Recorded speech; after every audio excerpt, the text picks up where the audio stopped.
Welcome to another episode of the Area 210 podcast with Mike Jimenez and Joe Garcia. Make sure to subscribe and hit that like button. Join the discussion as we broadcast to you live from beautiful West San Antonio. And remember to tip your hosts as it helps the show grow. There you go. Welcome to another episode of the Area 210 podcast. I'm your host, Joe Garcia. Today, we're going to be joined by the one and only LG, who will be co-hosting today. What's up, LG? Good morning, my neighbors! Hello, how are you? I'm doing good. How are you doing? I'm good. Not bad. What you been doing this week? Friday. Oh, man. Doing a lot, man. Been doing a lot. Just been busy working and preparing to sell. I'm going to sell my car, probably buy a used car or something like that. We'll see. You're going to sell the truck? Is that it? Yeah, I'm going to sell it. Man. Yeah, I'm not a truck guy, and CarMax made me an offer I can't refuse. They're buying cars, man. And this isn't a plug. They're not paying me, but yeah, they're paying me for my truck. So Yeah, man. They keep. Well, basically, I'm trying to sell all the accessories. You know, I like the Maverick, dude. You have a little Ford Maverick, man. A little truck. I still have it for a few days, but yeah, I've been taking off all the accessories because they don't give you anything extra for stuff for aftermarket stuff you put on. So I'm taking it all off, like the tonneau cover and the the mud flaps and whatever, the seat covers, whatever I put on there. Listing sell that. Listing them all on Marketplace. So yeah, I saw you listing some stuff the other day on Marketplace, selling some gear. I'm selling a bunch of stuff. I'm like a pawn shop these days. Yeah, I know, LG's pawn shop. I hate Marketplace though; it's the worst. It brings out the worst buyers ever. And you just got to filter out the fakes and the scammers and whatnot. The scammers. Yeah, man. Yeah, it's always I guess a tale of two sides. You know, you want to sell, and usually there's people out there that want to buy, but it's awful. I have better luck on OfferUp. I use OfferUp. I've never used OfferUp. I always just use Marketplace. Maybe I need to go to OfferUp. You need to go to OfferUp. I put stuff up there on OfferUp, dude. They don't even last a day, man. Sometimes maybe 2 days.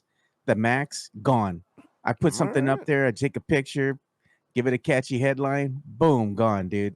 I was cleaning out my garage like not even a couple months ago, and I found some old junk here that I didn't even use anymore. Put it up in OfferUp and made like $100, $150. Man, you know, I didn't know people were still using OfferUp. Yeah, I thought it died. I thought it died with Craigslist. No, it's still up, man. It's works a lot better than people realize. I even got offers. People come in and it's like, oh yeah, I'm gonna buy computer stuff or whatever I have, that I want to get rid of, and then they're like, hey man, you selling your boombox? I'm like, nah, man, I'm keeping that. I have an old Sony Explode boombox from back in the day. Oh damn! And it has like cassette. Is it like the multi-cassette CD radio? Yeah, man. CD, cassette, all that radio. The work. Is it the CD on top that pops up? Like yeah. CD on top. You just push the little tray down and it opens up, and then it has the cassette player over here. Man, has the remote and everything, man. People don't know about it. Man. People give me offers for it. I'm just like, I'm gonna keep it, dude. I like it still. Even though I don't really use it all that much because I got a big old Bluetooth speaker, but I still like it. If you still have CDs, the CD sound is better quality than a Bluetooth. So oh yeah, no doubt. Even the same thing with the nostalgia factor with the cassette tapes. I bust those out once in a while. Well, that's not better quality, but they're still fun to hear. Just going back, I'm like, let's see if it still works. Yeah. Be careful, it might snap at any time. I know, man. It's stuck old. in there. You have to get the pen out and get the tape back in. It's a mess. when they tear, it's a mess, dude. They try to tape it back. Man. If you knew how to, you could. If you knew how to do it, you could tape. You could use regular tape and fix them. Yep, tape it back up. And we got an incoming super chat right now from Matt Lerman. Thank you, brother. Here comes the money. Here we go. Money talk. Here comes the money. And Matt Lerman saying, F that fraud MVP SGA and his loser ass sidekick J-Dub. Pacers in 5. I said Pacers in 6, and we're going to talk about the Indiana Pacers and them coming back again, man. Ridiculous. Again in the NBA Finals, and dude. Hallie again doing his thing, man. It's comical. He's out to prove something. Dude. There's a man on a mission right there. Spurs fans should get mad because the San Antonio Spurs took Vassell instead of Hallie. They could have had him, dude, but they said, nah, we want Thanks, Vassell Brian. instead. Thanks, Yeah. Brian. Yeah. Yeah. So I'm like, yeah, you all passed on Halliburton. Never forget that, But I had Pacers in 6. Me and Mike talked about it yesterday, and he was saying, and I agreed with him too. I said, the Pacers had to have game 1 if they had a chance to win the series. And sure enough, man, they went ahead and got game 1. I think they're going to probably split with OKC, go back home, and have a better chance of maybe winning both games. If they get this next game against OKC, I mean, you're just ripping their hearts. You're ripping their hearts away. But I mean, I can't believe that the Pacers came back again, dude. It's like, what's going on, man? And I was They're thinking about it. yeah, go for it. Go for it. And I was like, is it the tale of two halves? Because in the first half, it seems like the Pacers just were turning the ball over like crazy. They had to believe it was 25 turnovers for the game, But the thing is that the OKC, Oklahoma City Thunder, couldn't capitalize off of that. Even though the Pacers had like 20 something turnovers for the game, man, it was crazy. 24. OKC only like converted in like 7 points off of those turnovers. So it was like they were getting turnovers, they were just not converting. In the second half, though, the Oklahoma City Thunder did have some turnovers, but the one thing that I noticed is that Rick Carlisle made adjustments coming out of that second half, and the Pacers turned up the intensity, and it seems like the scoring was just really one-sided when you're looking at what happened, with both teams. Oklahoma City Thunder had their usual suspects. You got to have Shai out there with 38 points. Dortz had 15. Jalen Williams had 17. And Caruso had 11. But beyond that, they didn't get a lot out of their starting 5. But you look at the Pacers, and they had a more well-balanced attack. Their starting 5 all scored in double figures. Obi Toppin also contributed here, 17 points. So, I mean, at the end of the day, I think it was the Pacers shooting the ball a little bit better from beyond the three-point line and doing what they needed to do in the second half, mostly just go ahead and play better defense. And they gave themselves a chance to get back because they got stops. OKC's kind of got away from what was working for them. And that's all she wrote. You give Halliburton a chance, and the brother's going to kill you. And he did it again. He saw the daylight there. Yeah. I mean, you're right. Yeah, the Pacers had a crap ton of turnovers, but to be fair, 14 of steals for the Thunder. So 14 of those were not, they weren't turning the ball over themselves. They were steals, actual steals that the Thunder played on defense, but they came back in the rebounding in the second half. Oh, man. 3 players in double-digit rebounding for the Pacers, and I think that's what did it, man. They were playing fundamental basketball, playing team ball as well. And they remind me of a Spurs team. The what do they call it? The sweet team or the dream team the Spurs had? The perfect game. That's what they call it. The perfect game. The perfect game team. They reminded me kind of that. They're coming out of their shell. We saw it when they bounced back against the Knicks, and damn. Yeah, man. I don't know, man. I think it's over. I think the Thunder's about to go fishing like early in this one. Look at this. We got an incoming chat here from Jeff Garcia, Locked on Spurs, and he's saying, Joe, you think Indiana has more dog? I think they just are more battle tested because they've been in these situations before, that they don't panic. They know that they can get themselves back into the game by just playing fundamental basketball versus Oklahoma City, which they kind of revert back to going to the one-on-one, a lot of ISO play there. And that it's not really conducive to them getting the best quality shot out there. They kind of go cold. They can't make any, get a good quality shot. They're not putting up points on the board. And if your shots aren't falling, you got to be aggressive, put your head down, get fouled, go to the stripe, and earn those points and keep the lead, But it just seems like OKC just got a little bit complacent there. And they kind of were looking at each other. You saw the game and you saw the expressions on the Oklahoma City players' faces. They were kind of like, oh, man, what's going on here? Yeah, they got checked. They checked out. They got punched in the face, basically. They're like, what? Yeah. We got another incoming super chat from Matt Lerma here. Here comes the money. Here we go. Money talk.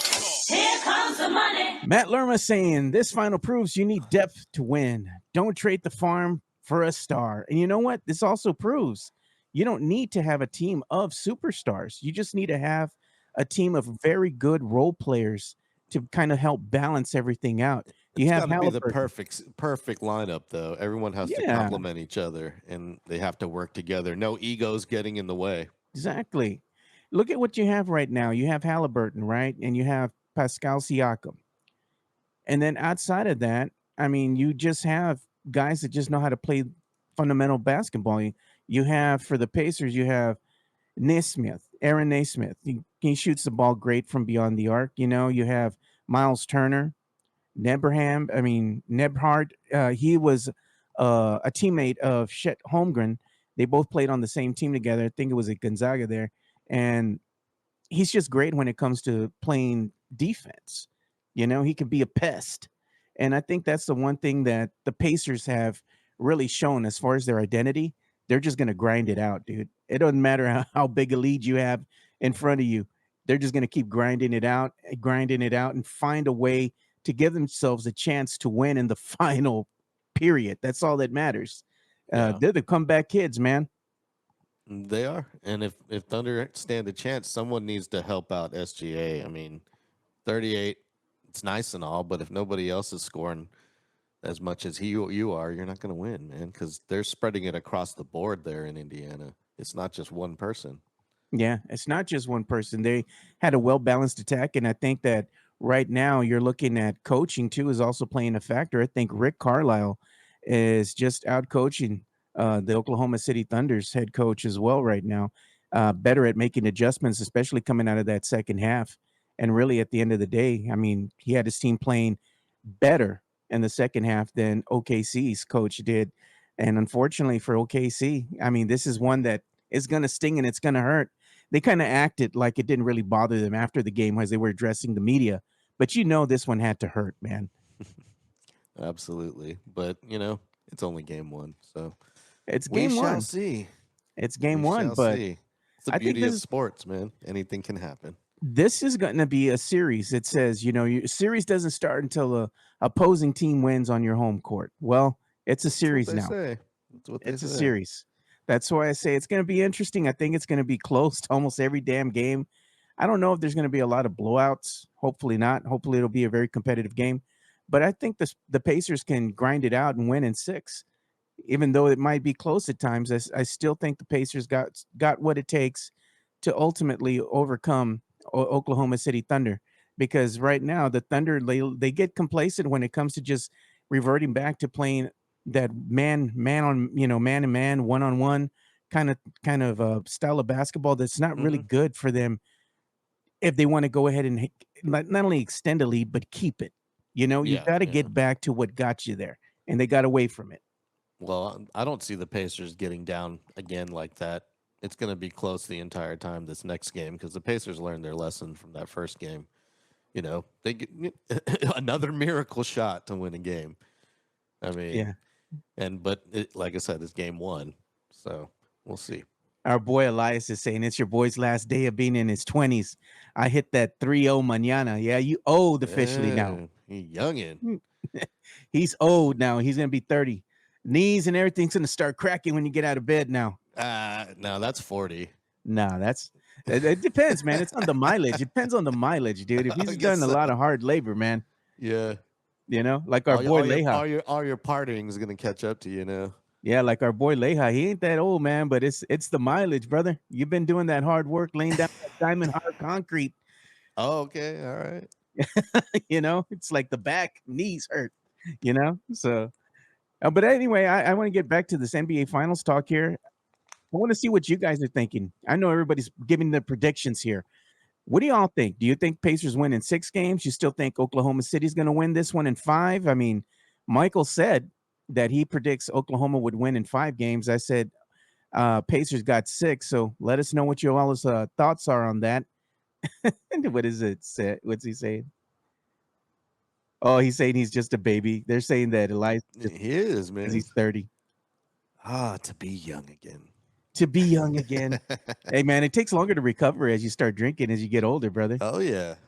Oh, yeah. I can't do it, man. them late nights. Can't happen. No more tequila for you. And I went out last night, and I was home by 9. So Wild times, right? yeah, had like 3 drinks.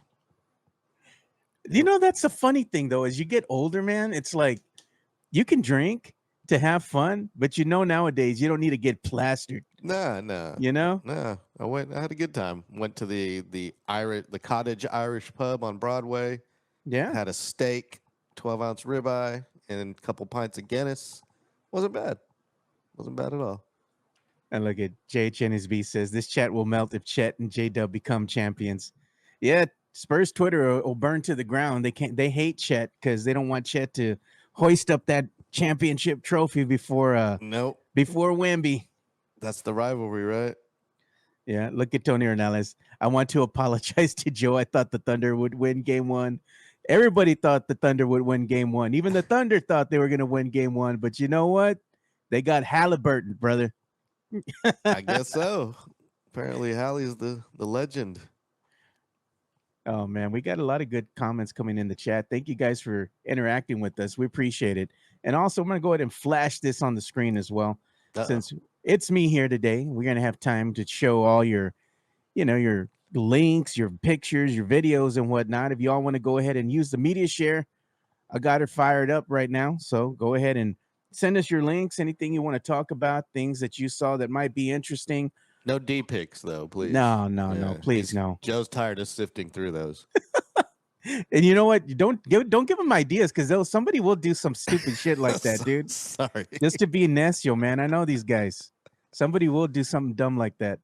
But yeah, man, send us, whatever you want to talk about, man. We're here. Go ahead and dial the number or text the number right there.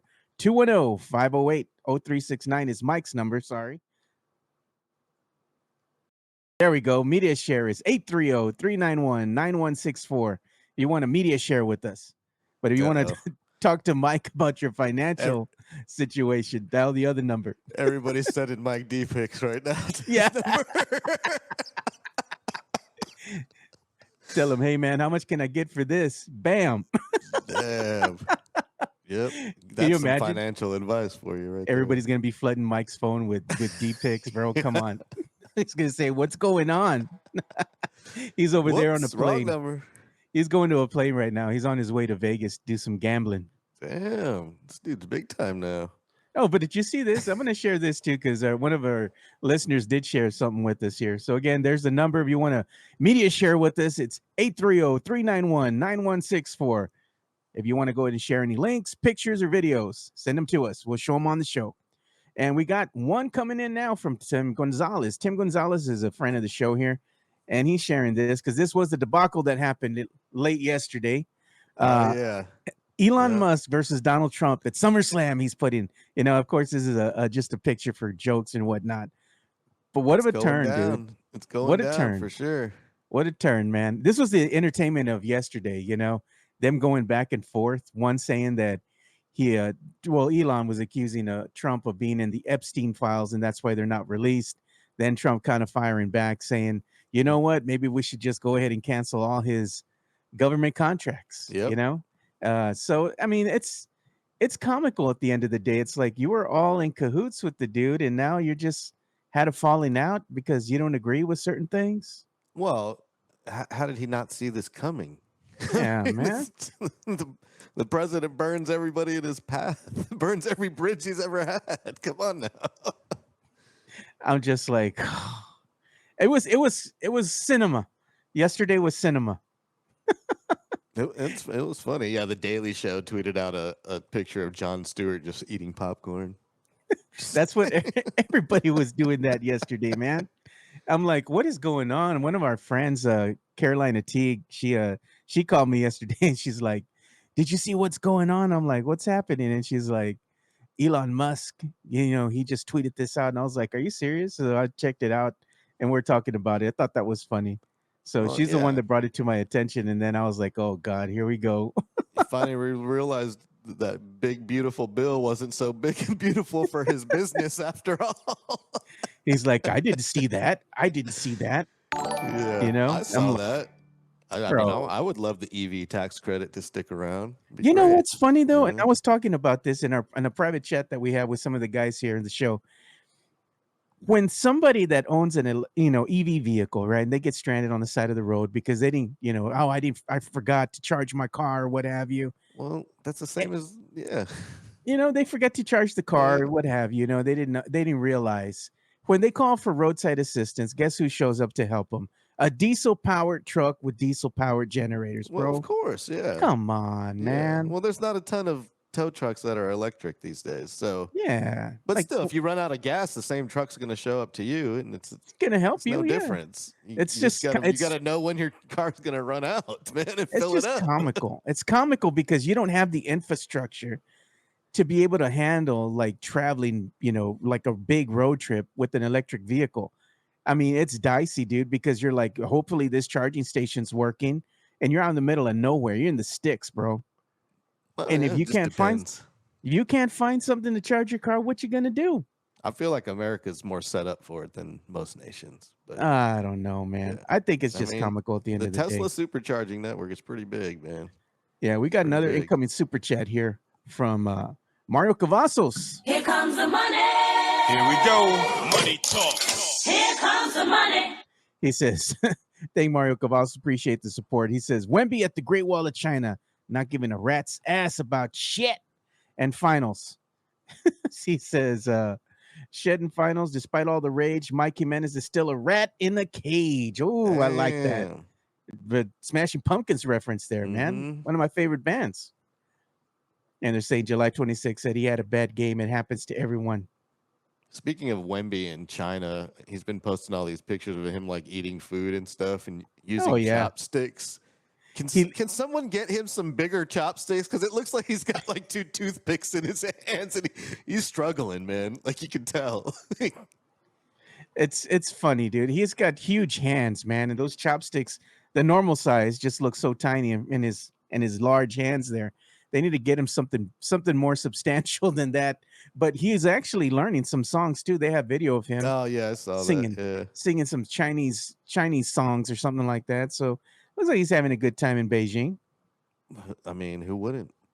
Yeah, I think I'm sure it's a business trip, LG. Oh Let's be yeah, honest. I'm sure. You know, Sure he, is. he ain't there just to sightsee. Oh, know- he's definitely not there just to sightsee. He knows what he's doing, man. He's in there to make some money, you know? I'm sure he's plowing through everything over there. Oh yeah, dude. He's apparently, I think he's going over there. He's on a trip with his sister and his mother. Oh, You know? okay. Yeah, so he's So they he's got him under he's a good control there. boy. He's a good boy. He's got to be good for mama, you know? She's probably keeping an eye on her boy. Saying, nah, y'all get away from him. But you've been to China before. I mean, Nah, besides like the I've wall. never been to China. You never been? Nah, I've Oh, been through man. like an airport. That's about it. That's about it. Yeah, Yeah, China looks like a happening place, man. it They got the does. Great No, I'd Wall. love to go to Shanghai or Beijing. They got the food out there. Look like a Hell good yeah. time. Checking the nightlife, you know? Oh yeah, for sure. Yeah, looks like a good time. I know you're well traveled. You've been all over the place, you know? I've never been Yeah. to China though. It's not. Huh. It's not high on my list right now. No, I Yeah. don't think it is high on anybody's list. You'd be suspect out there. Oh yeah. They'd be looking at you. What Oh, you yeah. doing here? Look at that. There, Matt Lerman says, when we come home with a Chinese wife. Oh God. He might. No, man. He's gonna wind up getting him a Latina here, dude. I know it, man. Mm, I know it. She can make him tortillas, some caldo, careful. you know, maybe some menudo, put some pounds on him, man. We don't Put want him some- to get too. Yeah. Not too big, but you know what? Bigger than he is now. And I'm gonna share this with you guys so you can see what we're talking about with the Indiana Pacers and their comeback, the comeback kids. And look at this, man. They said this is not normal. It said the Indiana Pacers were down to Milwaukee at one point with 34.7 seconds left, 118 to 111. They came back and won that one. Then they were down to the Cleveland Cavaliers with 46.7 seconds left in the fourth, 119 to 112. Came back and won that one. Then they were down to the New York Knicks, 121 to 112, 52.5 seconds left. Came back and won that. And with 2 minutes and 30 seconds left to go in game one of the NBA Finals, they were down to OKC, 108 to 99. It looked like it was all but over. And they said, hold my beer. We got them right where we want them. and they came back and won that damn game. It's like, this isn't normal stuff that we're seeing here. And I was telling Mike this is, as we were talking about the Pacers. This is team of destiny type of shit, dude. Do you believe in that? I think, yeah, I do. I think they're out to prove something. They want that chip, and they're pretty much destined to get it. I think, as far as I see, everything's on their side. All the momentum's on their side. So it is. Let's see what the Thunder do in Game 2. I think we're going to see what the Thunder are how they're going to respond in Game 2 here. But it also brings up look, we got Albert Lopez saying, "What's up, fellas?" He goes, "What up, LG? What up, Albert?" It brings up a question, and I'm going to leave this to the viewers that are watching us right now and chiming into the chat. Do the Spurs have any business being in the playoffs as currently constructed? As you see what's happening right now, and you're looking at all these other teams that are in the playoffs and the level of competitiveness that's out there, and the Spurs are as currently constructed, I don't know if they have what it takes to be able to compete at that level. They might be able to get there maybe next season, but in order to compete and move on, come on, man. I don't think that's in the cards for them. Maybe making the play-in, but to get to the actual playoffs, if they get there, the levels of intensity, they rise up. You have to play at a very high level in order to go ahead and move on. I don't know if the Spurs is currently constructed have that in them. And what do you think, LG? I think we don't know yet. We haven't seen the Spurs play a season with the team that ended the season last year. Yeah. Healthy team, yeah. With Wemby being healthy, Fox being healthy after surgery. We didn't even see the full team last year for a long period of time. They were only there for a stretch of games before Wemby went down. So yeah. I think they do have a chance of making the playoffs. Play in is more likely, yes, but there's a chance. There's definitely a chance. They didn't even get enough time to gel yet with Fox on the team. And the little flashes of greatness that he did show were amazing. He didn't even have chemistry with the team yet. So they're going to have a whole off season to get workouts in and practices in together. The next season is going to be a completely different product they put out on the floor. Look at Matt Lerma. He's always the Spurs apologist here. He's the one that's always positive about everything and anything that has to do with the silver and black. He says the Spurs can get to the second round as constructed. Matt, I got to respectfully disagree, bro. I don't know what you're smoking, but I don't see it. Not as currently constructed. They don't have enough dogs on this team to get them to that second round. They'd be lucky if they make it to the first round of the playoffs. They'd be lucky to even get to the play-in. I think what's going to happen next year is that it's going to take more wins to get to the play-in than it did this year. And unfortunately, Spurs missed it because they had injuries. So I don't see that they have the three-point shooting prowess to be able to compete at that second gear, that second clip to get to the not NBA finals, but the NBA playoffs.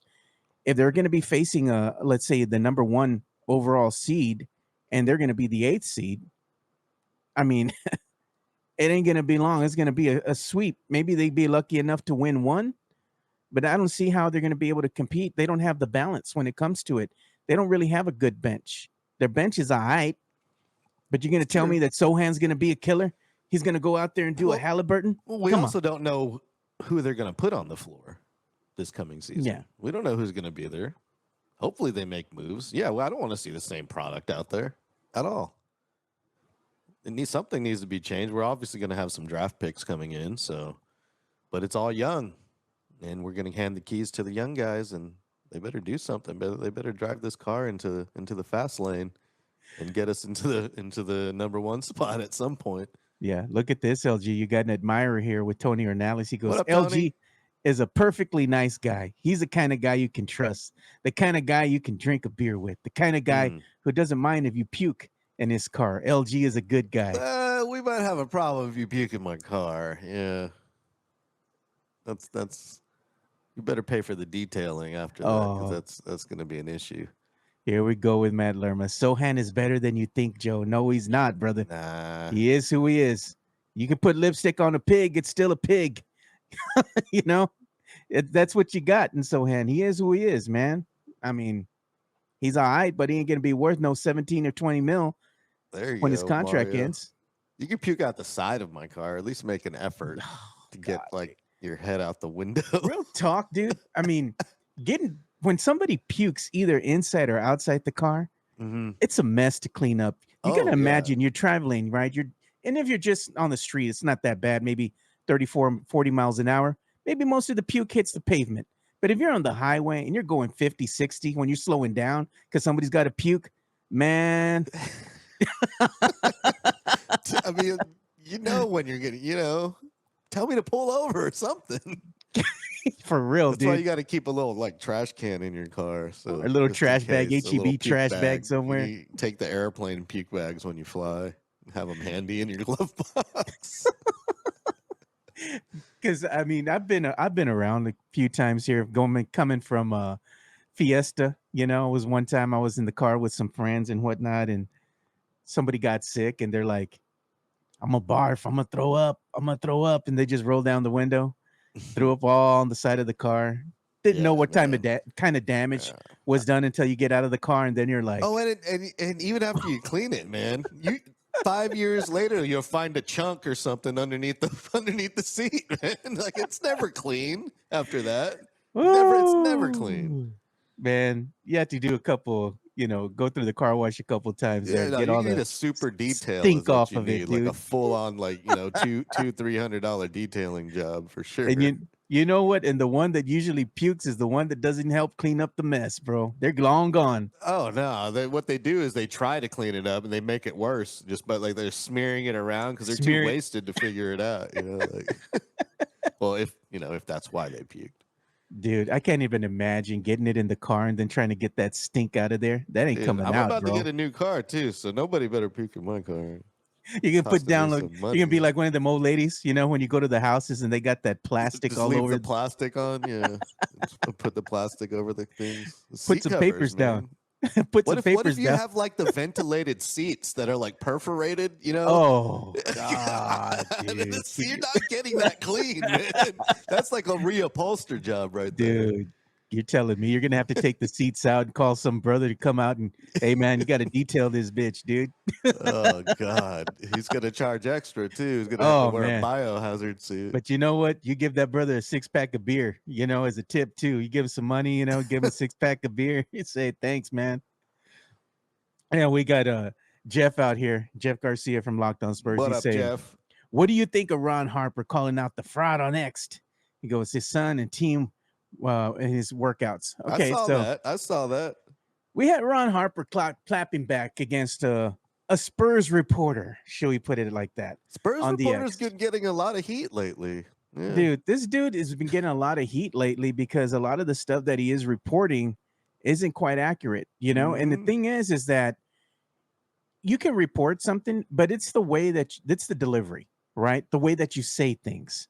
And I think this is what happened with the post. He posted it out there, making it sound like, oh, that Dylan Harper is working out for other teams. Maybe the Spurs, kind of insinuating in a sense that the Spurs might not be his destination, or he's working out for other teams, so he can showcase what he has. And the thing is that the kid's just working out and teams are coming to see him. I mean, you want to go ahead and take a look at the kid and see what he has. Maybe they give the Spurs an offer if they want to move up. Holding an open workout, any team can come. It's not like he set that up just for the Spurs. And that's kind of what this guy was insinuating in his text. Exactly. And it's not good for Rod Harper calling out. But you know what? It's kind of embarrassing, though. I'm not going to be honest with you, man. When you have legit sources that come out and call you, tell you that what you're putting out there is lies, and they call you a clown and whatnot. Yeah, so I'm like, it's true. What do you do? It's true, man. It's true. What do you do at that point? But you know what? At the end of the day, it is what it is. Like that's the reason why I kind of got out of that Spurs game itself when it comes to just Spurs content, heavy Spurs content, doing a Spurs themed podcast and whatnot. It's because of the way that Spurs Twitter is right now. And it's not just on social media. It's social media in general. Why is Spurs Twitter even a thing? When you say Spurs Twitter, You know what I mean?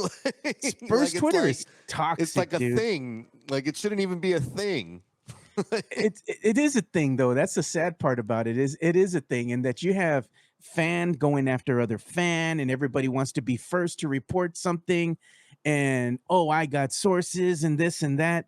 Look, man, let's be honest. At the end of the day, if your name is not Shams, you got zero sources, because Shams has to pay for his sources. He ain't getting the information for free, man. And that's why he works for the Foreign Letter Network. That's why they're reporting things first, because they are paying the guys to give them information. If you work here in San Antonio as a reporter, a member of the media, everybody's getting the same information from the same damn places. Nobody's got sources like that, dude. It's like, stop it. And everybody that's wanting to come up here, that wants to make a name for themselves. Oh, I got sources. And no, you don't, bro. Stop it. Stop it. At the end of the day, you don't have to have sources.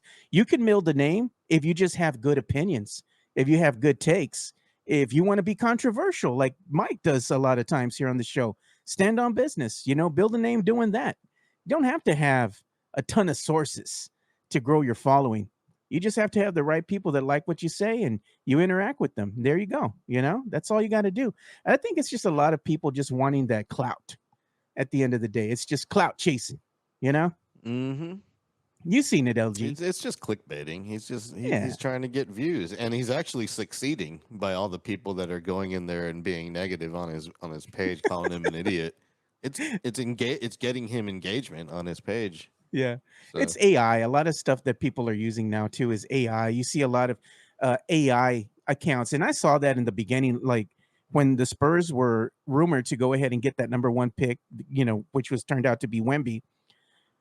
You look and you see what was happening, and you see a lot of accounts, Spurs related accounts, popping up out of the woodwork like crazy.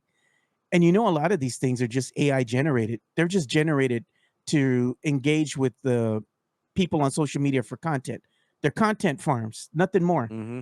They're going to be just putting out crazy stuff with, Spurs related, I don't know, stats or a picture showing this. They do all show the same thing. Tim Duncan, they show his stats like crazy over and over. The greatest power forward ever was Tim Duncan. Why is it Tim Duncan in the top 5? Why Tim Duncan this and that? It's the same thing over and over, over and over. Nobody's original. They just go on there and they type a little thing in the prompt for Chat GPT. Oh, look, this looks interesting. Let me put it out. The creativity has gone. People aren't creative anymore. Like, they don't want to sit there and actually type things out. Make a graphic, do things. And I commend the people that still keep it real, For real. Yeah. Tell me how you really feel, Joe. Look at this, July 26th. The source, trust me, bro. I got sources. Wesley Perkins, my sources tell me. The outsource, the source, the source, the sources. Someone just described soy sarf, puro clickbait. No, hombre, dude. Yeah. AI spits fake news. Just say it, man. At No the end of the way. day, just do you, bro. Just do you. Have fun doing what you do. Nobody's got sources here. Come on, nothing leaks out unless the Spurs wanted to, No. Always. And look at Mario Cavasso says, Mike Jimenez sources is Jeff Garcia, and Jeff Garcia sources Michael Jimenez. No mames, bro. Nobody's going to be using Michael Jimenez or me as a source. Trust me, dude. Maybe Jeff Garcia, he's a reputable source. I go to Jeff for legitimate Spurs news and content, So with that said, let's go ahead and give some love to the Locked On Spurs podcast. Locked On Spurs is your daily Spurs podcast, hosted by Jeff Garcia, the lead Spurs writer for Ken's 5 San Antonio.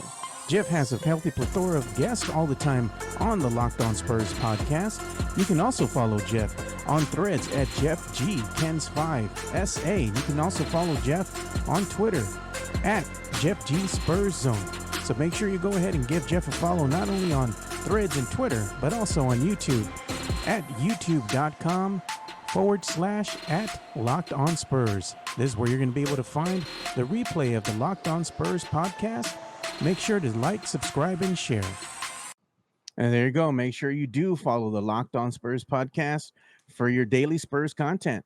You can go ahead and take a look over there at their YouTube channel, which they got, think they got 4,000 or 5,000 subscribers strong. Make sure you subscribe for your daily Spurs content. And let's see what Jeff is working on today. Jeff always has some good stuff. We're going to go show that on screen. So you can go ahead and follow Jeff on the X at Jeff G Spurs Zone. It looks like he's working on something today. He says, Blake Wesley says players are already hitting the court in the offseason. Updated odds on Antetokounmpo and San Antonio. So make sure you go and check that out. That's going to be on today's Locked On Spurs. So rumor continues. Rumors are always going to continue, man. It's Jeff's summertime. See, this is the one. Slow sports time. Yeah. You know? It's a slow news day. It's always a slow news day in the summertime. If it wasn't for UTSA, we'd have nothing to talk about. Look at, I think they got him some bigger chopsticks, LG. Oh yeah, I think they did. Yeah, you're right. You're right. Those look normal size in his hands now, right? Yep. Yeah, look, says Wemby's singing those Chinese. Those are the ones you cook with normally, and they're just regular ones for him. They're the tongs from the back. Whoa, let's hear him. 我表没放小小。 Oh, look at that. Wemby's a cultured man, a man of culture. Good for him, man. Yeah, man. Good for him. He's enjoying his time. Do it while you're young is what I always say. Oh, dude. Get out there. And Rafa saying Jeff Garcia, the source, Jeff Garcia. Yeah, there you go, man. I'm telling you, man, if you all want somebody to follow that's reputable, go follow Jeff Garcia, man. I like Jeff.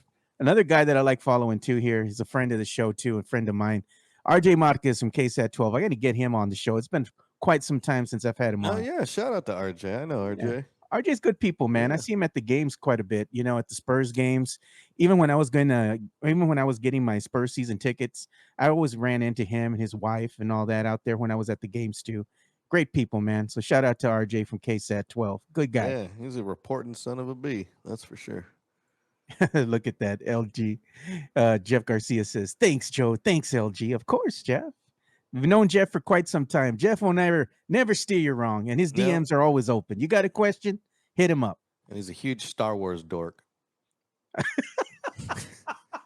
But so am I. But the originals, I'm not much into like the new Disney Star Wars, but that came out of nowhere. Oh, he's a huge Star Wars dork. I'm like, I know he's a fellow Star Wars dork, I should say. Fellow Star Wars nerd. Yes, I like Star Wars too. I was looking at some videos they had on, I think it was on social media, on Insta or something, and they were talking about all the toys that they had back in the day when they were releasing the first movie and what they were going for. They were like $15, dude, for the TIE fighter, the Darth Vader TIE fighter. And they were saying back then that was the equivalent of $54. I'm like, dude, you can't even buy one of them toys then for like $50. They're like 100 more. My brother had all of them, and I got them as hand-me-downs, so they're all like falling apart when I got them. But I love those toys, man. Yeah, we got an incoming super chat from Mario Cavazos. Thanks, Mario. Appreciate you. Here comes the money. Here we go. Money talk. Here comes the money. He says, "Are you going to chat about rock bands Metallica?" Oh, we'll talk about something that has to do with music as we get closer to the show ending here. But look at Mexican Junior says, I enjoyed the new Andor. I did too, man. I enjoyed Andor. I don't know if you saw it or not. No, I haven't seen it. I did, and I really enjoyed it. And look at it. Locked On Spurs. LG, do you still have that lightsaber, or you a or your deek? On your deck? On your desk. On your desk. I think that's what he meant to say. It's not on my desk right here. It's actually out on my like mantle thing out there. But yeah, I do have a lightsaber on my mantle. Oh, do you? You are correct, Jeff. On your desk, is that what you meant? It's a prop. It's like a movie prop. So nice, dude. Where'd you get that from? I made it back in like 1998 or 7. What do you mean you made that? How do you make costume? I made it out of like Home Depot stuff, like. Oh, really? Like PVC pipe and whatnot. You're a prop maker too, LG. Yeah, you got a lot of talent, well, bro. you couldn't just go buy a lightsaber in 1997. You couldn't just go to the store and get one. So you had to make them. Yeah. Damn, now LG. Go get one. Showcasing your talents, man. It looks pretty legit too. I have to bring it in here sometime. Yeah, you should bring it in sometimes. We could check it out, man. Look at your craftsmanship, It's very cheesy once you see what parts I use. You gotta brand it with your label at the bottom or something, LG. Right? Yeah. I'd like to see it sometime, dude. That'd be cool. You bring it out on the show. Go grab it right now. Go get it, dude. I'd like to see it, man. All right. I'll be right back. Yeah. Show us. Show us what you're Say working hello with. to Rognub right here while I'm out. There you go. Hey, I like that too, man. It says, is Andor the only Mexican to exist in Star Wars? No Mexicans in Star Trek? You know what? Now that you bring it up, man, I don't know if I've ever seen a Mexican in Star Trek. I got to go back and think about that one. All right, I'm back. All right, let's look at this legit lightsaber. Hey, that does look legit, dude. That looks pretty damn good. Yeah. So If you let's would have break told it me you down. made it, I thought you would have bought that sucker, dude. So this is a downpipe for a sink. So that'd be what you're looking at the bottom of your sink right there. Damn.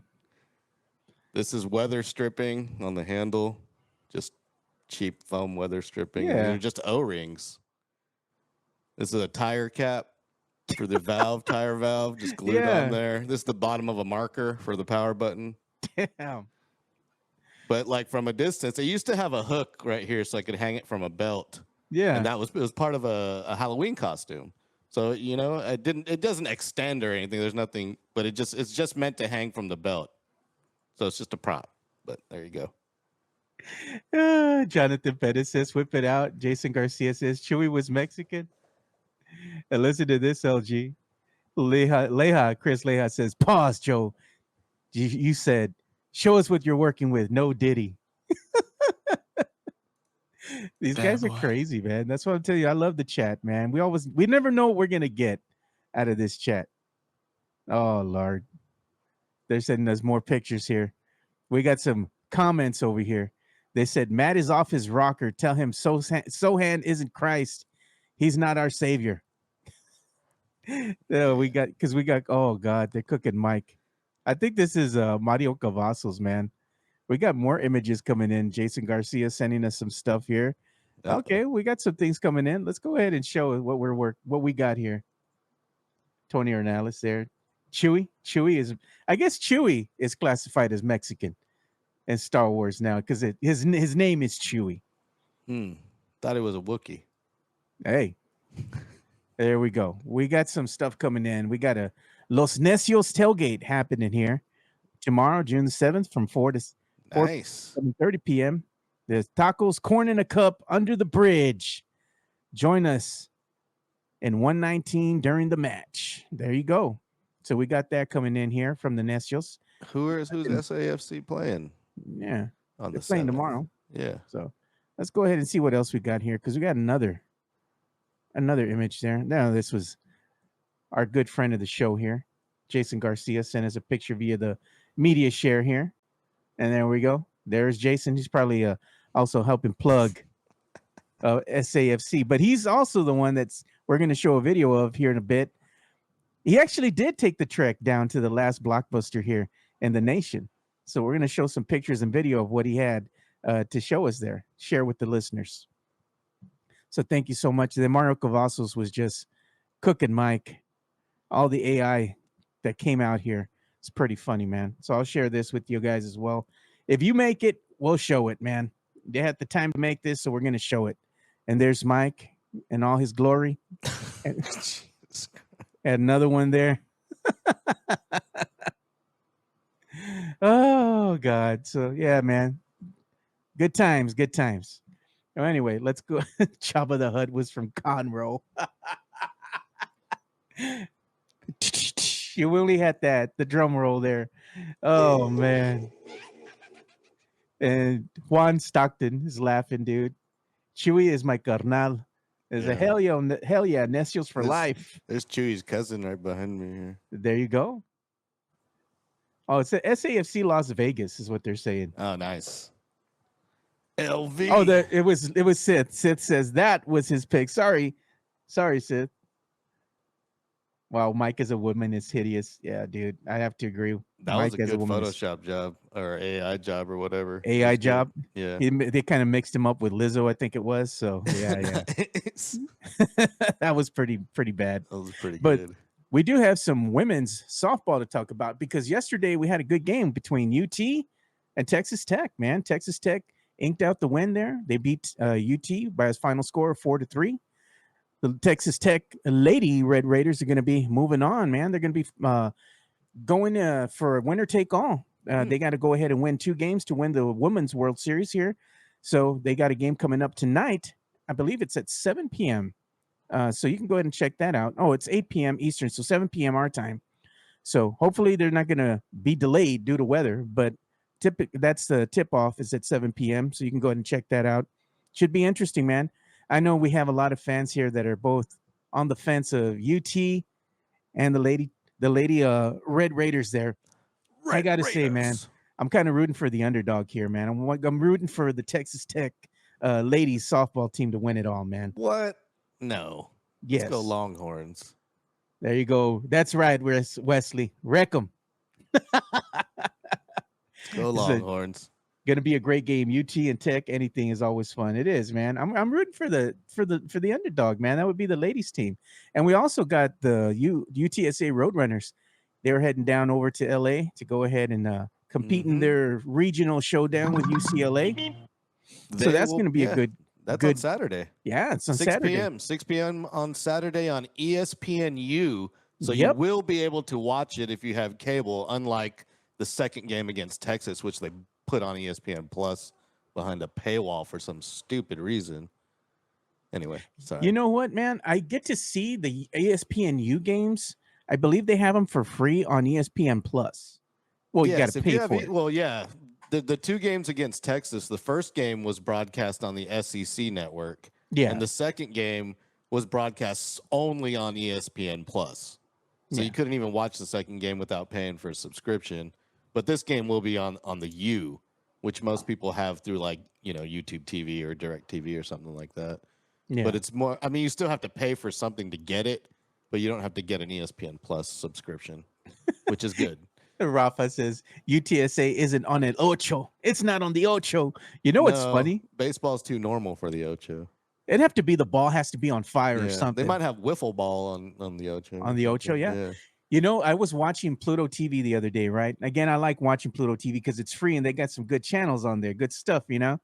And they were showing an advertisement where they have a channel just dedicated to the Ocho. And that's all they show all day, the obscure sports. So if y'all are wanting to watch the Ocho, just go check it out. They got a channel of it up on Pluto TV. Well, the ESPN actually has the Ocho now. Oh, does it now? Yeah, they've created ESPN Ocho. And wow, a lot of people have it. I have it on DirecTV. It's pretty funny. Yeah. It's like, they embraced it. They now have a channel called the Ocho. And it's all offbeat sports. Look at that. Wesley Perkins is saying he's calling his shot. UTSA wins both and heads to the World Series.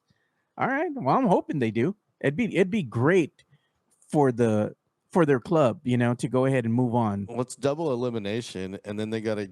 This is like the Sweet 16, right? And then they gotta win the Elite 8 after that. I mean, it's a long path to victory, but go Runners. Hell go Runners, man. Yeah. I mean, they've kind of defied the odds. I mean, it's a small school right now, not really well known for their baseball prowess here, but they're getting it done, man. So rooting for the little guy, you know, unranked. Go UTSA. Yeah, I'll go for the underdog here. Unranked. Yeah, unranked. Knocked out the number 2 ranked team in the nation, Texas Longhorns. So they got something. Yeah. You know, speaking of something, I want to go ahead and talk to you about this because you were the one that was kind of bringing it up here. Switch 2 was released. Yes. Officially, right? Yes, it was. So that happened yesterday, and I saw the lines. You know, they were showing them on the TV and everything. Everybody all excited about getting the Switch 2 at midnight. You know, GameStop had their thing going on. They had a live band in front of the store and everything. People trying to go ahead and get the Switch 2. And then I saw the line that they showed of Best Buy. People just there in line, wrapping around the building, in line to get the Switch 2. But then one thing that I saw yesterday too, people were just not even in line. They're just at home chilling.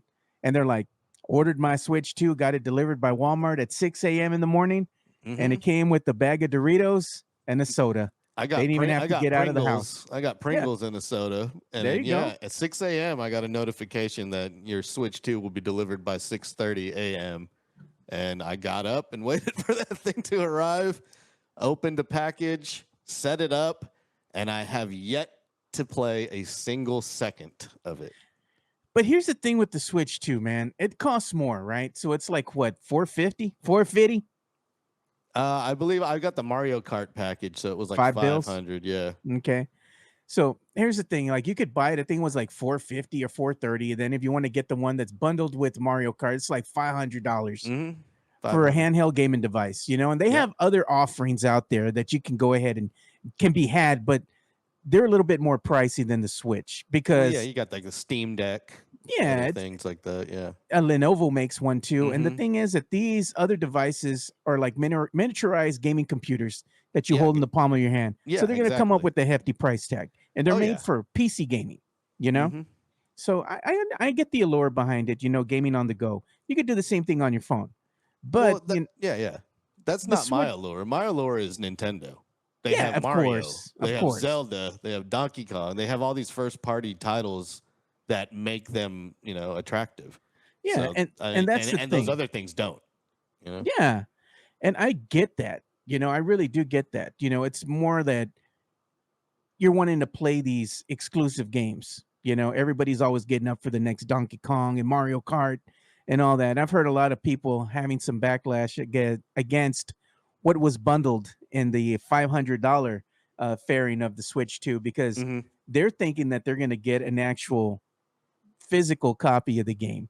No. And you already know this. I don't know why it's a They big haven't. surprise. No gaming company has Come bundled on. physical copies of games with their consoles No. in years. It's always a code. It's a Download digital code. Yeah. Yeah. They know what It's they're good for the getting. environment too. It saves on packaging and e-waste. But here's the kicker, man.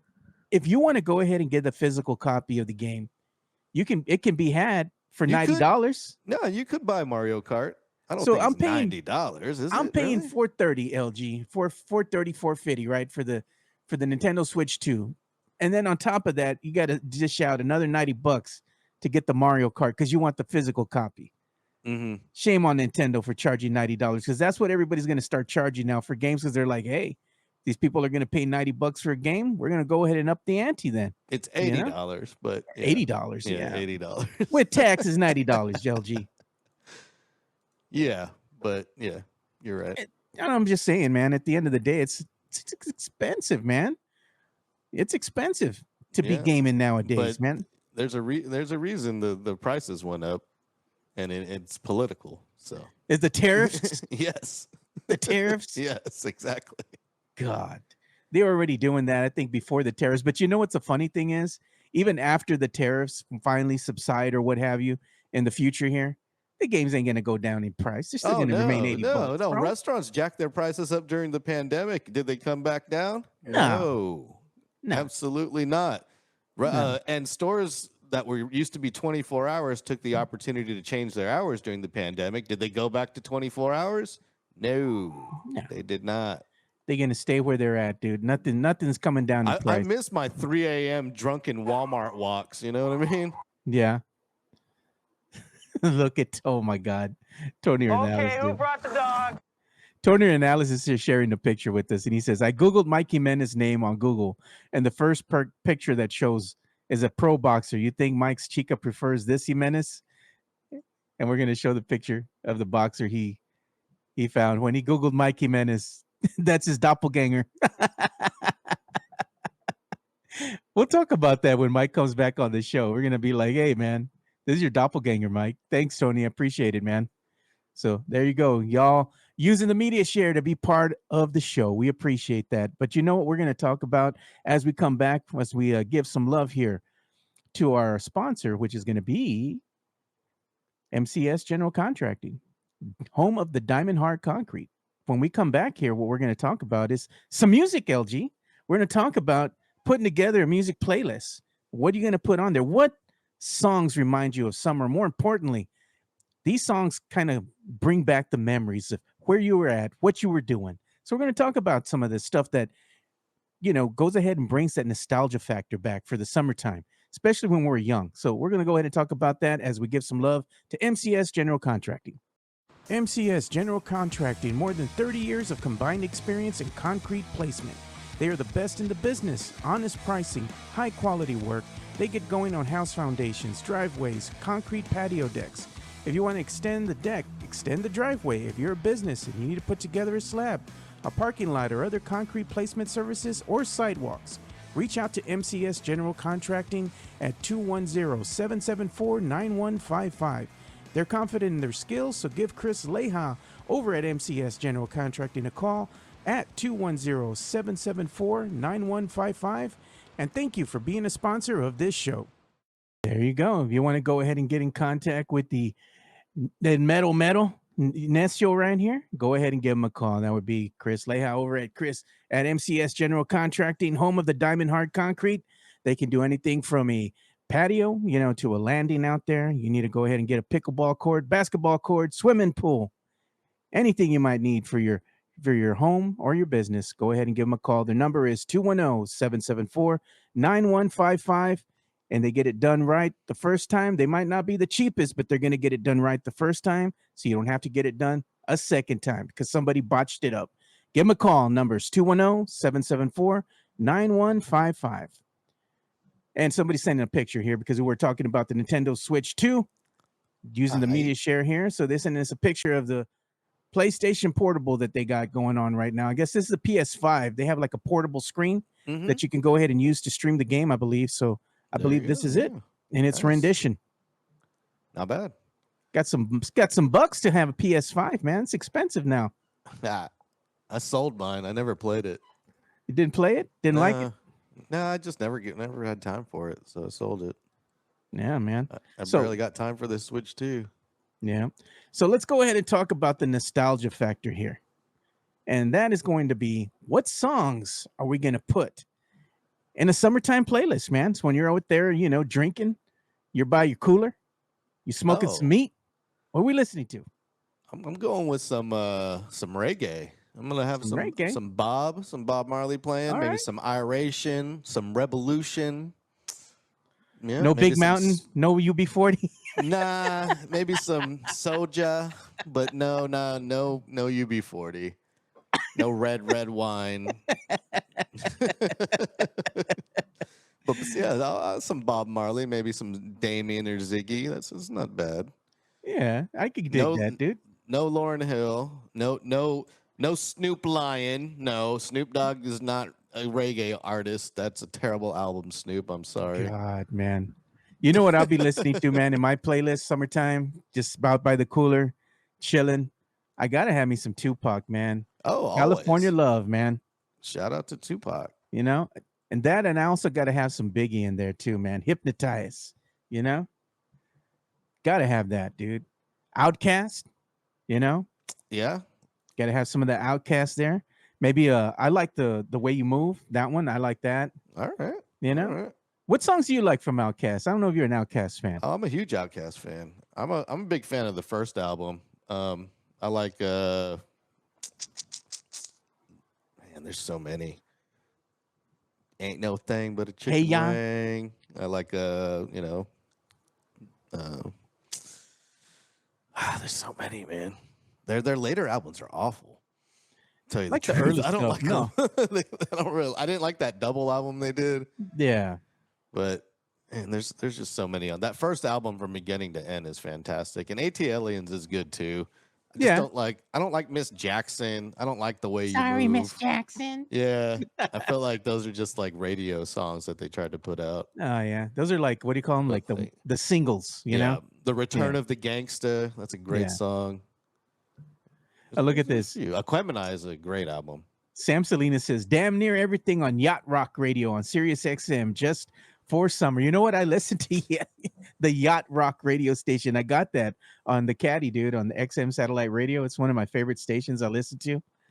Sometimes the kids are like, what are you listening to, man? What is this? I'm like, just leave me alone, man. Let me be. Let me be. And look at this. Rafa says, Warrant Cherry Pie. Great song to get a lap dance to. There you go. Little smell of the summer there. You could smell the strip club, LG. Yeah. Smells like cigarettes.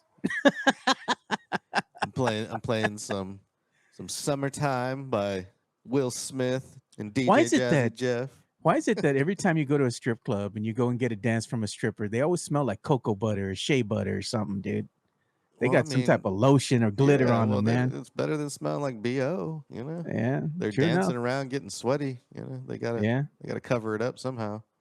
Gotta cover up the stink. Yeah. That's the smell of the summer there. cigarettes, and stripper. Mix that together with some cheap Mm, booze. yeah. Imagine this. This smells like, I don't know. Nalga. What is that? Fish and smoke. Oh, look at that, Joe. You need to catch Club Yacht Rock Mixes. New episode during the summer every Friday evening. Yeah, man. I've been listening to the XM satellite radio for quite some time because when I brought the caddy, they gave me like, I think it was a whole year for free. And then after that, you got to pay to keep it. So I just keep There you go. it. And, So you riding around in the caddy, bumping two dope boys in a Cadillac, right? yeah, man. I mean, through the Bose sound system I got in the caddy's kind of bumping, Oh, dude. So nice. I'm Throw enjoying them myself. bows. Yeah, dude, I'm enjoying myself. But what other songs take you back there, man? Like, what's a good memory that you have when you're listening to a song that reminds you of the summer? That's something that brings up that great memory you had either in your, early teens or childhood, makes you think of the summer every time you hear it. Like I said, it's probably Fresh Prince Summertime or, man, I don't even know. It's when I think of summer, I think of like, poolside and beaches. So I think of like island music for some reason. Yeah. Maybe I was bumping like Weezer back then when I was a kid. Back in the day. Summer Weezer or like Jeez. some original Red Hots when they were playing funk. Yeah. Yep. They had a very unique sound when they first hit the scene, They man. did. They were trying to be a straight up funk band. Yeah. And then they kind of changed and they said, you know what? This isn't selling the records that we want. We wanted to get money, so they became more of a pop band, pop rock. Yeah, they adapted their sound over the years, that's Yeah. for sure. Now Yeah, I can't stand their new stuff. No, you don't like it? Not a fan? The lyrics is what gets me, man. He never makes sense in his lyrics anymore. Ketis? Yeah. He just like puts words together. He's like, oh, that'll rhyme with that. I don't have to make a sentence or anything. That's One thing that I remember a lot, though, when I was younger, when I was a kid, actually, and I was in Cali over in Oceanside, I always remember my uncle, man, when we're out there in the screen shelter that he would rent. And we would spend the night out there, and they had, because we're in the Marine base, so we're with a bunch of Marines as kids, and they would have this whole area for the kids. Mm-hmm. It was a screened area that they had, like a pavilion or something. It was all screened in, had a little door and everything you would open up, and they had the whole place just full of cots. So when you were a kid and you get tired and you'd be playing all night or whatever, running, you finally get tired, you just go and jump on your cot and go to sleep, dude. And you're just there right in front of the beach, just hearing the ocean, the waves roll in, watching my uncle over there in the distance, having a little bonfire with his boys, playing Hotel California from the Eagles. Oh, there you go. And that's what I always remember. That's a memory that brings me back to that time, where it was just having fun in the summer on the beach in Cali, dude. There you go, man. That's a good place to have fun on the beach at. Yeah, Marine Base is still there in Oceanside, Nate. It's changed a lot. They got cabanas and stuff you can rent now, but got to make the trek back there, dude. Go down memory lane a bit. I want to drive out to San Diego at some point, like soon. Hey, man, San Diego is one of my favorites. Heat. Yeah, it's my home away from home, to tell you the truth, in the United States. It's kind of like a cleaner version of San Antonio. Yeah. Well, yeah, it is. It's a military city, except it has a beach. It's got a heavy Mexican influence. You can get tacos. They're a different kind of tacos, but they're still delicious. Yeah. And they got the burritos over there that we don't have here, really. Cali burritos. I don't know if anybody, there's some, you want a Cali burrito, man. There's one that's right around the corner from me. It's called Senor Burro, right? That's what they call it. Senor Burro, but they call it Burro. The donkey. Oh, man, God, donkey. Dude. Worst freaking burrito I ever had in my life. Really? Yeah, my kids were like, they must not do it right. Because I like me a California style burrito every now and then, but it has to be done right. That place ain't legit though. Nah, man, I went there. There's this spot in San Diego on Ocean Beach. It's this little tiny like shack that you walk up to called Mike's Taco Club, and it's like the best tacos and burritos in all of San Diego, and they're affordable. Look at this, delicious. Sam Salinas chiming in here. He says, "Oh, Black Box, strike it up," because I always heard that song on the beach as a kid. It's at Coronado Hotel in San Diego. He goes, most haunted spot in the U.S. Oh, yeah, Sam Salinas. I saw that too, man. I was thinking of going out there and hitting my boy Jason up, man. He's the owner of the Mad Pecker. He said, saw yesterday the Mad Pecker is reopening. Love seeing that. I do too. Been quite some time since I've been out there. Got to go ahead and revisit that place. Give some love to some local business. go and talk some business with my boy Jason out there. Maybe we and Mike will do a live show from there. It's a nice place, man. You want to go ahead and get a pour, get some good food, just keep it local, keep it puro. Go hit up the Mad Pecker, man. Good people out there. I love the name. Hey, man, they rebranded, dude. They rebranded. They have a brand new logo now. Yeah, so it's good. Good place. I got to Okay. get you out there, LG. I think you'd like it, man. Where is it? It's out there by Culebra, dude. Oh yeah. That's why I've never heard Way out there in by Culebra. that ain't my hood, man. A lot of people I've been meeting from out there, though. I do need to spend some time out there because I've been meeting more and more people recently from over there. Look at that, Sam Salinas draft party at Mad Pecker. Damn right. You goddamn right. We got to do that someday, man. Get the boys, round up the troops, go out there, man. Give some love to Jason over at the Mad Pecker, man. Place is great. You know, other songs that I think of when I'm thinking about summer and putting them in the playlist, man. Got to have me some Van Halen in the mix, dude. Maybe some Panama. Okay. Jump. Yeah. You know? Now you're talking strippers. These are all stripper man. songs. Sorry about that. Got a crazy little schnauzer running around that thinks she's a pit bull or something. Yeah. You know, another thing I was going to tell you, I don't know if you're familiar with this, but there's a DJ that I like out of Cali. His name is Oliver, man. And some of the stuff that he puts together is kind of a throwback, you know, with all the synthesized music and beats that he uses.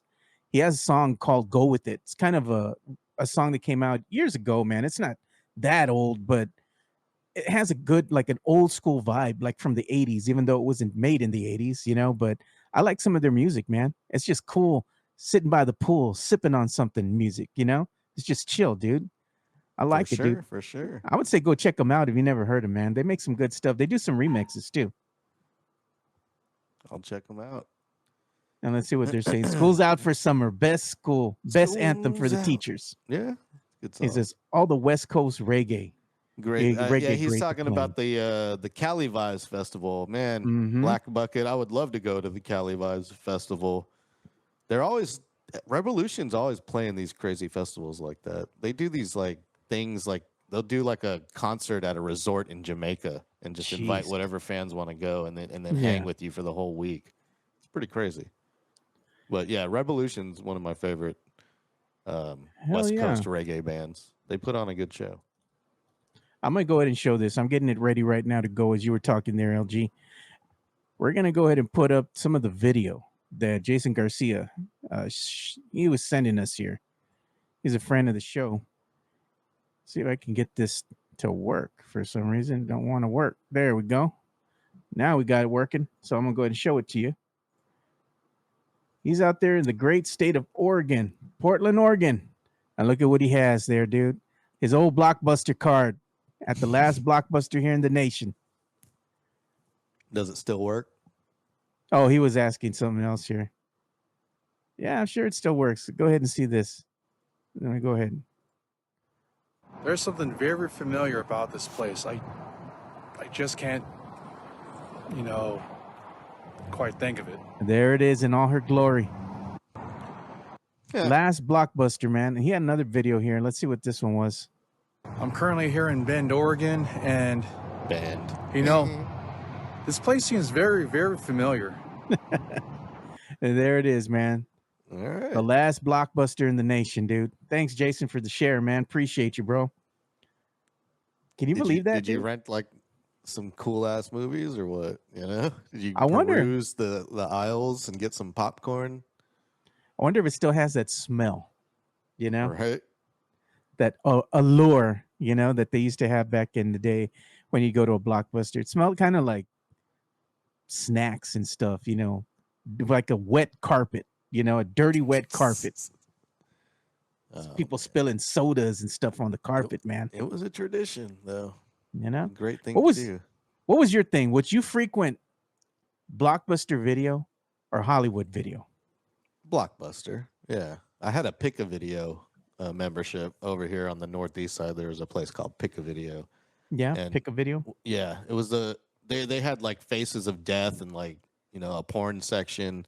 So they were like a little more advanced than Blockbuster was. So I think that's why a lot of people had memberships at Pick a Video. Pick a video.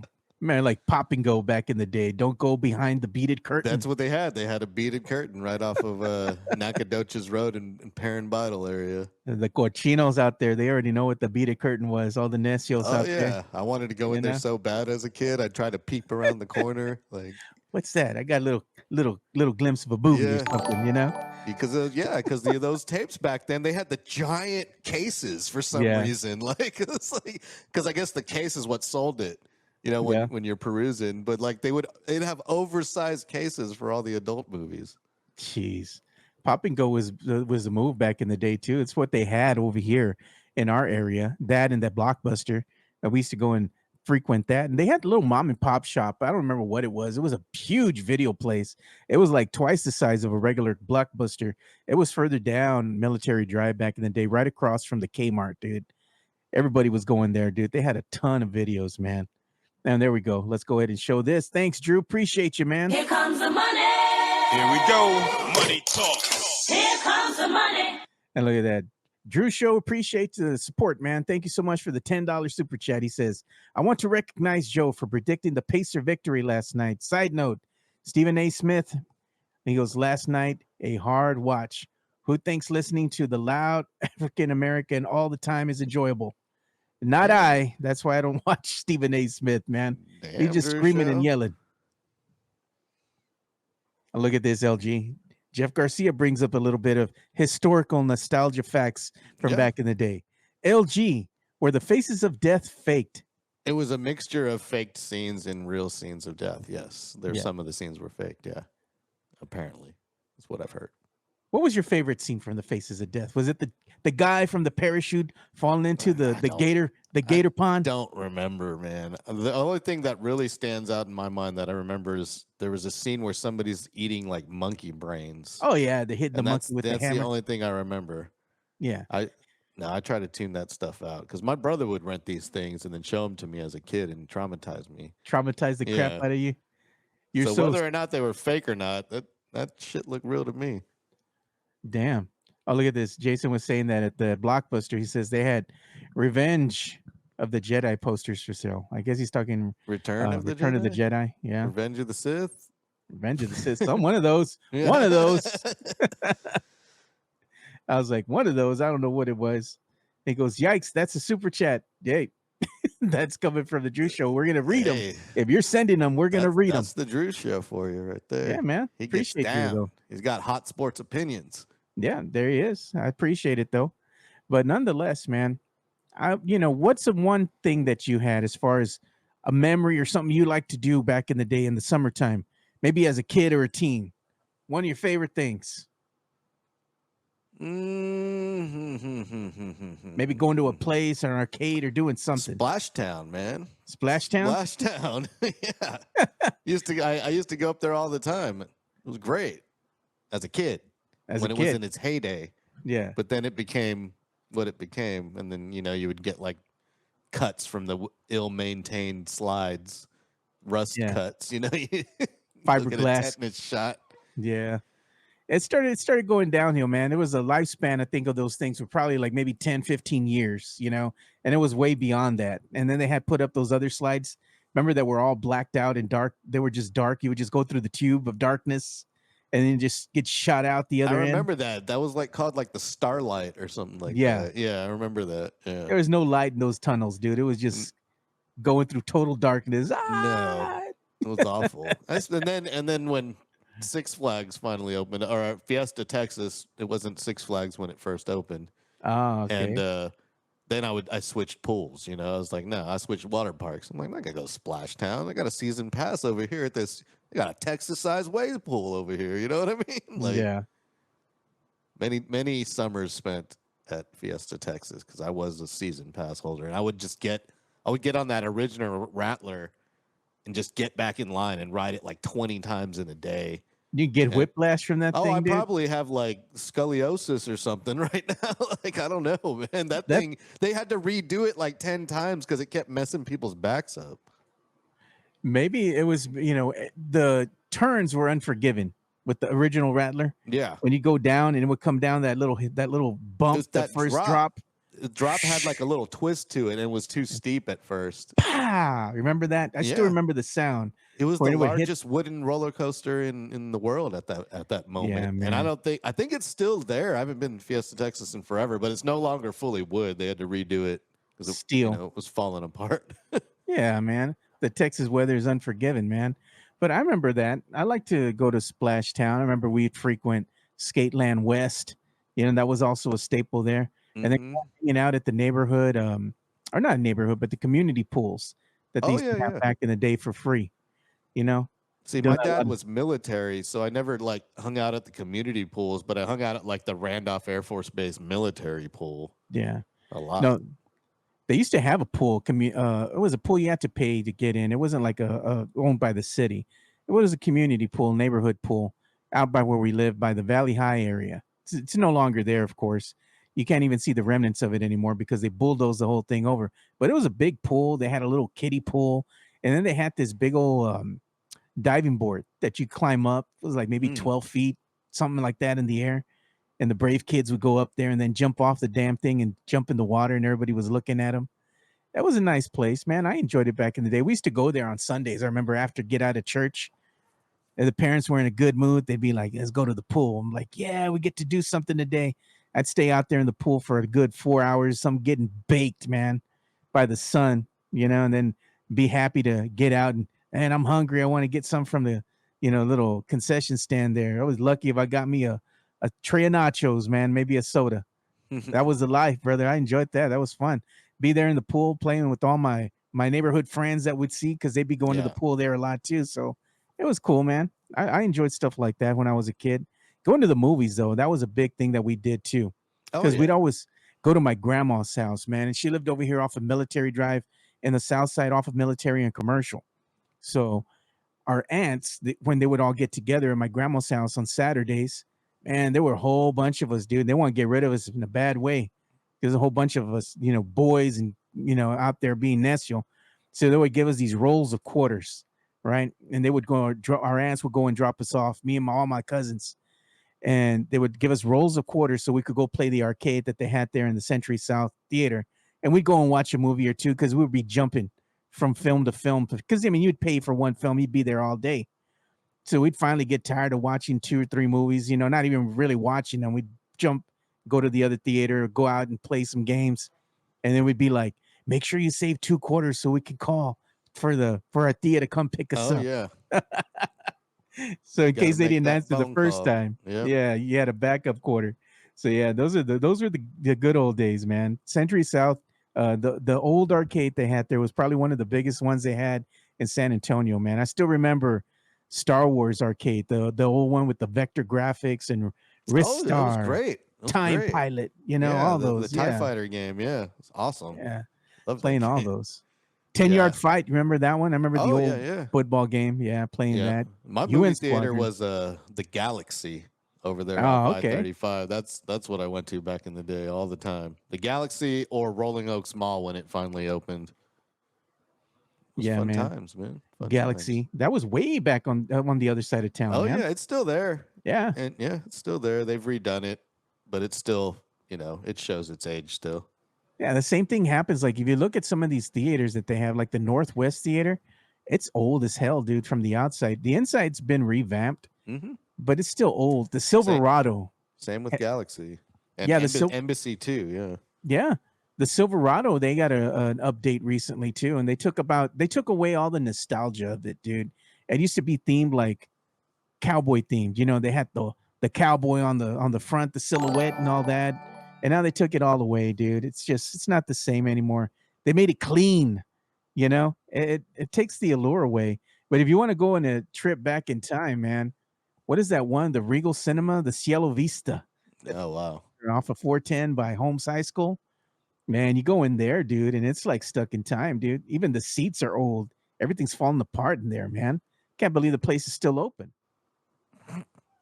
Oh, look at that. They said Zaxxon was a classic.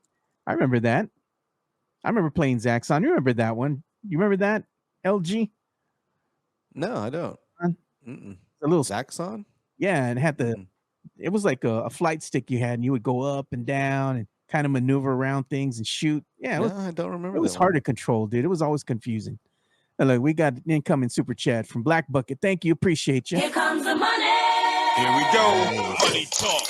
Here comes the money. He says, LG, hop on a flight to Long Beach, Cali. He goes, California. Cali Vibes Festival this weekend. All the bands you mentioned are playing, dude. Man, I wish I could, man. I wish I could. The warped floor of McCreeless Mall. And look at Mexican Junior. Zaxxon was great. It was a ship and felt 3D. It did, man, but it was hard to maneuver in that damn thing because the depth perception was so off. You know, it could just never get to it just right to get through some of the obstacle courses that they had.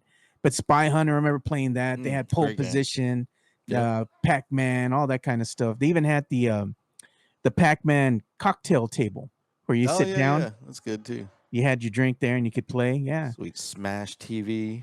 Yeah, dude. They had a lot of stuff. I don't know if the Smash TV came out. Rampage was always there. That was a good one. Rampage was there. And I'm trying to think of other things that I saw out there. I think we saw the beginnings of Street Fighter, the old school original Street Fighter, not the Street Fighter 2, but Not the old 2? school, the OG. No Mortal Kombat. Yeah, no Mortal Kombat, not yet, dude. It was Killer Instinct. I was about 5 years away from Mortal Kombat, maybe something like that. But that was great nonetheless. Centipede, Millipede, that was the move, man, back in the day. Those were the Ninja things Gaiden that I was remember great. doing stuff like that in the summertime with my cousins, man. Hopefully you all have some good memories of what you all did in the summer. But me and LG will put together a playlist for you boys here and some of the songs that you all suggested here to go ahead and just have some type of summertime playlist that y'all can listen to when you're outside by the pool, the cooler, or even just, you know, barbecuing out there in the backyard. Double Dragon, there you go. Double Dragon, Final Fight. Was the classic Fatal gaming Fury. Yeah. Oh, look, he goes, most of my classic gaming was down at the castle off I-10 in Callahan. Oh man, the castle. I remember that. Was that Malibu Castle? Malibu Castle. Malibu Castle. Yeah, Malibu, and they had the Malibu Castle. So the Malibu Castle is where you could go and do the bumper boats. Remember in that dirty ass water they had out there? And they had the go-karts, and the bumper boats. Yeah. I went to a few remember birthday parties out there. And he says, you're going to talk UFC? Not today, brother. We'll talk UFC maybe next week. I'm going to see if I can get my boy Rick back in here so we can talk not only UFC, but boxing, because we do have some fights coming up. I know UFC, they got Sugar Sean O'Malley heading up he's going to be the headliner this weekend. So I'm going to go ahead and talk about that probably on Monday, but I'll be watching that fight. I know my boy Jonas Clark, he doesn't dig Sugar Sean. He hates Sugar Sean O'Malley. He's hoping he loses every fight. He says he's overrated. So I'm like, to each his own, man. But you got anything you're doing this weekend, LG? Man, I'm car shopping, man. Car shopping. You can be car shopping? What you got your eye on, man? I might go electric, man. Oh, no, bro. You ain't going to be able to get to Houston in an EV? You're going to have to get a recharge. You can definitely get to Houston in an EV, my friend. You're going to get a charge, bro? Nah. I have a house, too, so I can install a charger in my garage. That gets a little pricey, dude. Yeah, it's not that bad, actually. I priced it out already. It's not bad. You're going to get the quick charge or the one that you got to wait like 10 or 12 hours to get a full I'm going to charge? get the 240 volt like installed that plugs into like a dryer outlet. Yeah. So you get you get 44 kilowatts per hour or something. What are you looking at? You're going to get a Tesla, are you? We'll see. I have test drove a couple of them. So yeah. Yep, I've test drove an Ioniq 5 by Hyundai. I've looked at a few hybrids as well, but I'm definitely not going full gas. So looked at a few Toyotas. They have a pretty cool EV that's coming out, but it's a little out of my price range. Oh man, they're riling up the Drew show, man. He's getting upset. Let's go ahead and read this. He's paying for his super chat, so we're gonna put it up. Here we go. Money talk. Here comes the money. This is San Antonio Latinos, aka Mexican Americans, never stop being the most ignorant population of people in Texas. He goes, laugh out loud. He goes, hey LG, you're a great Philippine American DJ, LOL. He goes, ignorance is bliss for you, fatsos. I love Drew show. Hey, Drew show. Always bringing it. Yep. And Wesley says, brought a used 2023 Tesla 3 regular charger only $4 a month. Love it. See what I mean? I'm looking at the new Model Y. Tell you the truth. Wow. Yeah. You can get you a Tesla there. Yeah. Maybe a Tesla model. I'm pretty much convinced. Carl Schoning's Tesla drove me all the way to Hutto and back the other day. Where did you all recharge? Did you all have to get a recharge? We stopped at Buc-ee's for like 10 minutes, and that was it. On the way back, we didn't have to stop on the way up. Oh, wow. Yeah. So you got to charge the car for about 10 minutes at the Buc-ee's? Yeah, about 10 minutes. How many miles do you get for that 10-minute charge? I have no idea. So, but he only needed to charge because he didn't, we started with like a 50% charge. So, yeah. But if he had a full charge, we probably could have done the whole trip without stopping. Yeah, man. Round trip. I'm not a big guy. I'm not big on EV vehicles only because I still think we need more of an infrastructure here. Yeah. But I do like the hybrid vehicle way, though. I think that might be the way that people will go. I'm thinking plug-in hybrid or full EV because I feel like the plug-in hybrid is the way to go because then you can just charge it at home and it can drive on full electricity at full speed. It only uses the gas every now and then. So it's not like a regular hybrid, which splits it. And look at Leha says, roll coal. It go diesel or gas. And look at Wesley says he's watching the show in his Tesla. And he goes, can make the car horn be a fart. You sure can. Yeah. It's got a lot of fun features. Unlimited miles on a supercharger. He goes, $10 to $12 to charge it. All right. Yeah. Well, here's the thing, Joe. Like, if you have a charger at home, you leave your house every day with the full charge the next day. So think about that if you had a gas engine and you just magically got a full tank every time you put it in your garage and went to sleep. You woke up with the full tank. That's what it's like. Yeah. The only thing that I don't like about the EV vehicles is the maintenance. They're going to be good. They have maintenance just like any other vehicle. But the lifespan of the lithium ion batteries that they have in there, 96 months, 120,000 mile warranty on it. Yeah. So I figured about maybe 10 years, depending on how often you drive it, right? Yeah. But at the end, what happens with these batteries is that they start to lose their charge at the end of life. Oh, yeah. No, they do. Just like any battery. It's just like an iPhone or any phone, any battery. Like any battery. But when you need to change the battery out, that's when it becomes pricey.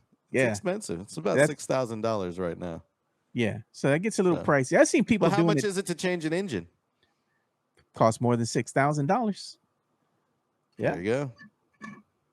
I've seen people put in YouTube videos where they try to change the batteries themselves, save the money. Oh, geez. There's a guy in Australia that's taking all the wrecked Teslas and all the wrecked BYD electric vehicles. He's taking the batteries and he's using it to power his farm. Like he's taking all the batteries out. He's like, the batteries are still good. It's the vehicle's wrecked. And he's using it to freaking do solar in his farm. And he's making money by selling the energy back to the grid. It's genius.